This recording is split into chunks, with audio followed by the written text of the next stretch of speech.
Erkaklarda eng nozik masalalardan biri bu erektil disfunksiya, ya'ni jinsiy aloqada jinsiy a'zoni yetarlicha tarang turmasligi.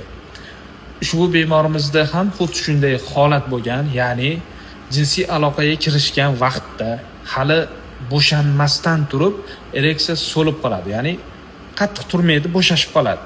Natijada jinsiy aloqa sifati buziladi, ya'ni ayoli qoniqmaydi, o'zi ham maza qilib qoniqa olmaydi.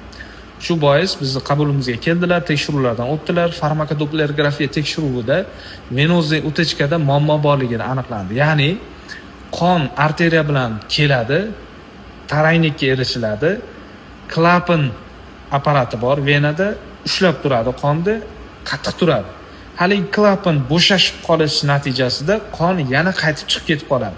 Shuni evaziga yetarlicha vaqtida qattiqlikka erishilmaydi. Qattiq turadi, ma'lum bir vaqtdan keyin bo'shashib qoladi.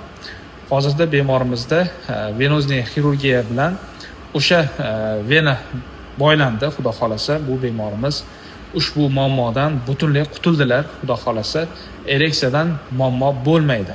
Sizda ham shunaqa muammolar bo'lsa, albatta murojaat qilinglar, yordam beramiz.